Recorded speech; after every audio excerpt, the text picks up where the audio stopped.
আসসালামু আলাইকুম। আশা করি আপনি ভালো আছেন এবং সুস্থ আছেন।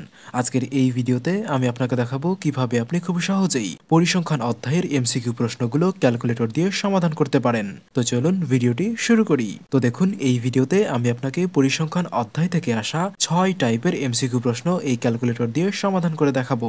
আপনি যদি এই 6টি টাইপ ভালোভাবে বুঝতে পারেন তাহলে আপনি আপনার পরিসংখ্যান অধ্যায় থেকে আসা বেশিরভাগ এমসিকিউ প্রশ্ন এই ক্যালকুলেটর দিয়ে সমাধান করতে পারবেন। তো চলুন এখন আমরা আমাদের প্রথম টাইপটি দিয়ে ভিডিওটি শুরু করি।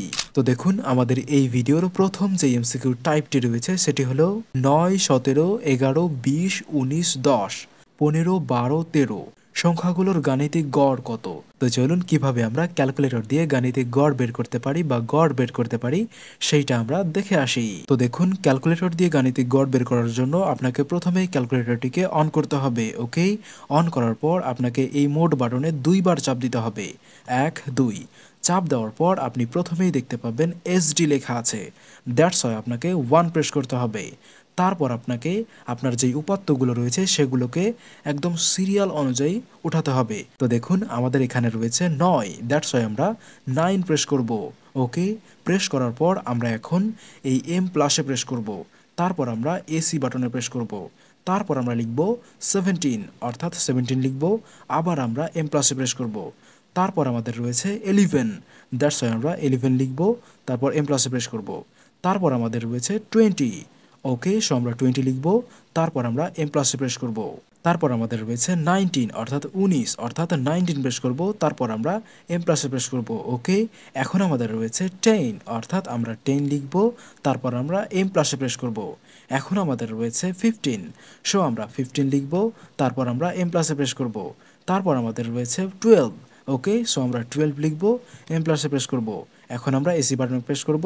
তারপর আমাদের রয়েছে 13, অর্থাৎ 13 লিখব। তারপর আমরা এম প্লাসে প্রেস করব। এখন আমরা এসি বাটনে প্রেস করে বের হয়ে যাব, অর্থাৎ এইভাবে করে যখন আপনার এই সম্পূর্ণ মানগুলো ইনপুট দেওয়া হয়ে যাবে, এখন আপনার কাজ হবে ক্যালকুলেটরের এই শিফট বাটনটি চাপ দেওয়া। তারপর আপনি 2 প্রেস করবেন। ওকে, সো দেখুন এখানে লেখা আছে এক্স বার। মনে রাখবেন, এখানে এক্স বার মানে হচ্ছে গাণিতিক গড় অথবা গড়, আপনাকে যেটাই বলুক না কেন আপনি গাণিতিক গড় বা গড় এই নিয়মেই বের করবেন। ওকে, সো দেখুন আমরা এখন এক্স বার বের করতে চাচ্ছি, অর্থাৎ গড় বের করতে চাচ্ছি, সেহেতু আমরা 1 প্রেস করব। অন প্রেস করার পর এখন আমরা সমান চিহ্নতে চাপ দেব। সো দেখুন আমাদের অ্যান্সার হচ্ছে 14। সো দেখুন আমাদের অ্যান্সার হচ্ছে গ নাম্বার। ওকে, তো আপনি এভাবেই ক্যালকুলেটর দিয়ে গাণিতিক গড় বের করতে পারেন। তো চলুন এখন আমরা এর পরবর্তী এমসিকিউ টাইপটি দেখে নিই।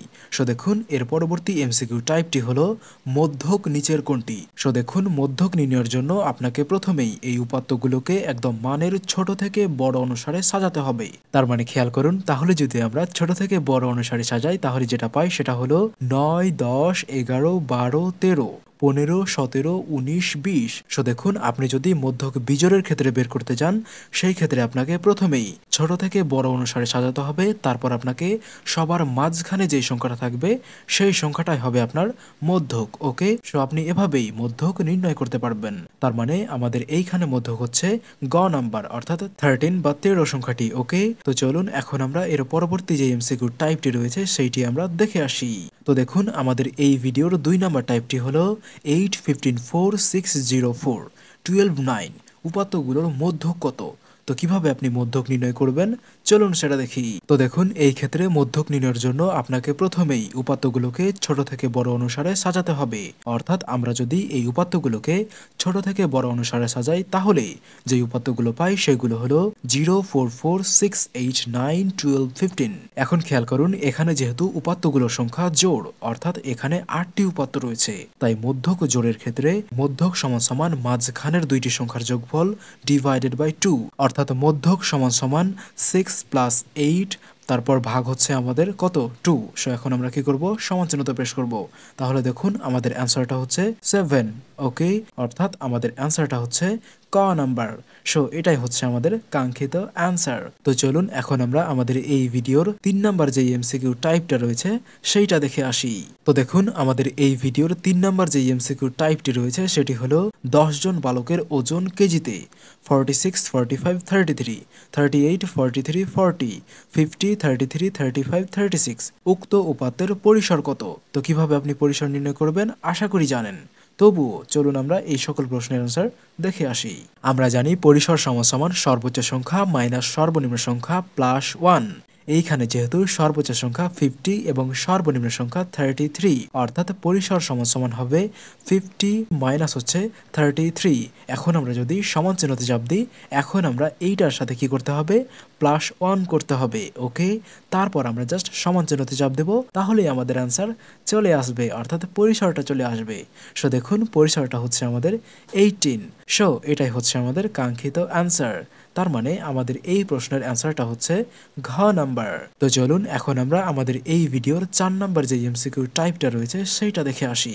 সো দেখুন 4 নাম্বার প্রশ্ন সমাধানের আগে আপনাকে প্রথমেই ক্যালকুলেটরটিকে রিসেট করে নিতে হবে, অর্থাৎ ক্যালকুলেটর রিসেট করার জন্য আপনি শিফট বাটনে প্রেস করবেন, তারপর আপনি এই মোড বাটনে প্রেস করবেন। ওকে, তারপর আপনি 2 নম্বরে দেখতে পাচ্ছেন মোড লেখা আছে, অর্থাৎ 2 প্রেস করবেন। দেন আপনি সমান চিহ্নতে 2 বার চাপ দিবেন, 1 2 চাপ দিয়ে দিলেই আপনার ক্যালকুলেটরটি রিসেট হয়ে যাবে। এখন আপনি আমাদের 4 নাম্বার টাইপটি খেয়াল করুন। এইখানে আপনি দেখতে পাচ্ছেন একটা বক্স, এবং এই বক্সে অনেক কিছু ইনফরমেশন দেওয়া আছে, অর্থাৎ শ্রেণীব্যাপ্তি এবং গণসংখ্যা দেওয়া আছে, এবং এইখান থেকে আমাদের প্রশ্নে বলেছে প্রদত্ত উপাত্তের প্রচুরক কত।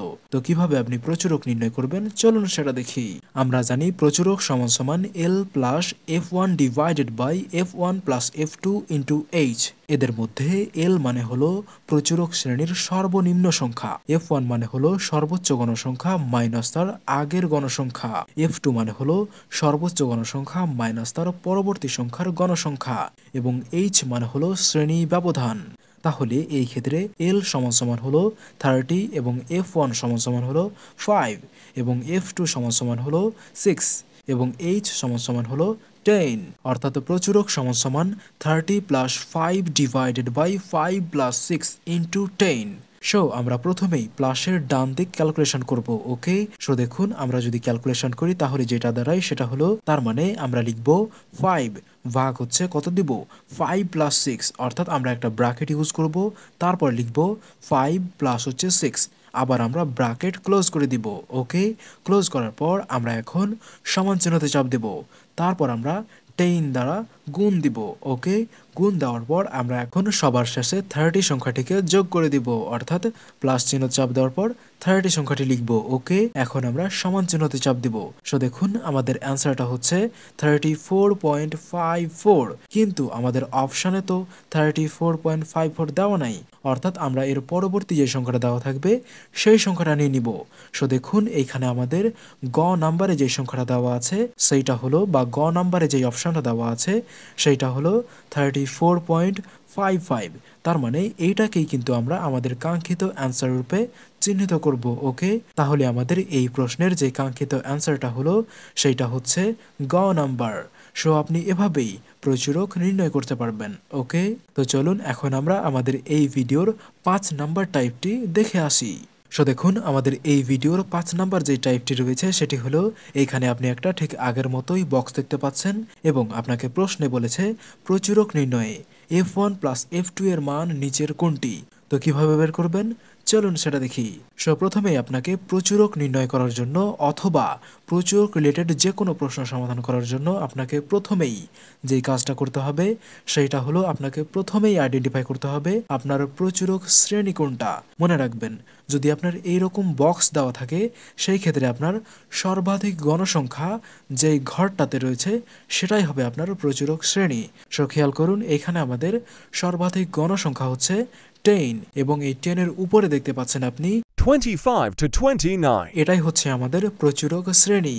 এখন আপনাকে F1 এবং F2 বের করতে হবে। একটু আগেই আমরা বের করে আসলাম F1 এবং F2 এর মানটা, অর্থাৎ F1 মানে হলো সর্বোচ্চ গণসংখ্যা মাইনাস তার আগের গণসংখ্যা, এবং F2 মানে হলো সর্বোচ্চ গণসংখ্যা মাইনাস তার পরবর্তী গণসংখ্যা। তাহলে এই ক্ষেত্রে F1 মানে হলো 10 - 8, তার মানে 2, এবং F2 মানে হলো 10 মাইনাস 6 তার মানে 4। এখন আমরা যদি ক্যালকুলেশন করি অর্থাৎ 2 প্লাস 4 ক্যালকুলেশন করুন, আপনার সঠিক অ্যান্সারটা হলো 6। খ নাম্বারটা হচ্ছে আমাদের সঠিক অ্যান্সার। ওকে, সো আপনি এভাবেই F1 F2 এর মান বের করতে পারবেন। তো চলুন এখন আমরা আমাদের এই ভিডিওর ফাইনাল অর্থাৎ সর্বশেষ যে এমসিকিউ টাইপটা রয়েছে সেইটা দেখে আসি। তো দেখুন আমাদের এই ভিডিওর 6 নম্বর যে এমসিকিউ টাইপটা রয়েছে সেটি হলো এইটি, অর্থাৎ আপনি এখানে একটা বক্স দেখতে পাচ্ছেন এবং এই বক্স থেকে আপনাকে প্রশ্নে বলেছে প্রদত্ত সারণীর মধ্যক কত। তো চলুন কিভাবে আমরা ক্যালকুলেটর দিয়ে মধ্যক বের করতে পারি সেইটা দেখে আসি। আমরা জানি মধ্যক সমান সমান L plus N divided by 2 minus FC into H divided by FM। এইখানে L মানে হলো মধ্যক শ্রেণীর নিম্ন সংখ্যা এবং N মানে হলো গণসংখ্যা, FC মানে হলো মধ্যক শ্রেণীর আগের শ্রেণীর ক্রম যোজিত গণসংখ্যা, H মানে হলো শ্রেণী ব্যবধান এবং FM মানে হলো মধ্যক শ্রেণীর গণসংখ্যা। তো দেখুন আমরা যদি এই উপাত্তগুলো থেকে মধ্যক নির্ণয়ের জন্য সারণী তৈরি করি তাহলে যে জিনিসটা দাঁড়ায় সেটা হলো এইটা। সেই অনুযায়ী আমাদের এখানে L মানে হলো 40, N মানে হলো 20, FC মানে হলো 11 এবং H মানে হলো 10 এবং FM মানে হলো 7, অর্থাৎ 40 plus 20 divided by 2 minus 11 into 10 divided by 7। So দেখুন আমরা ঠিক আগের মতোই প্লাসের ডান দিক ক্যালকুলেশন করব। ওকে, তার মানে 20 ডিভাইডেড বাই হচ্ছে 2 সমান চিহ্নতে প্রেস করব, তারপর আমরা মাইনাস 11 লিখব। ওকে, তারপর আমরা সমান চিহ্নতে প্রেস করব। এখন আমরা গুণ চিহ্নতে প্রেস করব, তারপর আমরা 10 ডিভাইডেড বাই 7 লিখব। সো লিখলাম 10 ভাগ হচ্ছে 7। এখন আমরা সমান চিহ্নতে চাপ দেব এবং এইটার সাথে আমরা জাস্ট কি করব 40 সংখ্যাটিকে যোগ করে দিব, অর্থাৎ প্লাস বাটনে প্রেস করব, তারপর আমরা 40 লিখব। এখন আমরা এই সমান চিহ্নতে চাপ দিব। তো দেখুন সমান চিহ্নতে চাপ দেওয়া মাত্রই আমাদের সামনে অ্যান্সার চলে এসেছে। সো দেখুন আপনি গ নম্বরে দেখতে পাচ্ছেন 38.33 প্রায়। সো দেখুন এইখানে যেহেতু প্রায় লেখা আছে অর্থাৎ এই মানটা হবে 38.33 এর বেশি অথবা তার সমান, অর্থাৎ আমাদের সঠিক অ্যান্সারটা হচ্ছে গ নাম্বার। সো আপনি এভাবেই পরিসংখ্যান অধ্যায়ের প্রশ্নগুলো ক্যালকুলেটর দিয়ে সমাধান করতে পারেন। ওকে, তো এই ছিল আজকের ভিডিওটি ভালো লাগলে অবশ্যই ভিডিওটিতে একটা লাইক দিবেন এবং পরবর্তীতে আপনি কোন বিষয়ের উপর ভিডিও চাচ্ছেন সেটি অবশ্যই কমেন্ট সেকশনে কমেন্ট করে জানিয়ে দিবেন। তো দেখা হচ্ছে পরবর্তী নেক্সট কোনো ভিডিওতে, ততক্ষণ পর্যন্ত ভালো থাকুন, সুস্থ থাকুন, খোদা হাফেজ।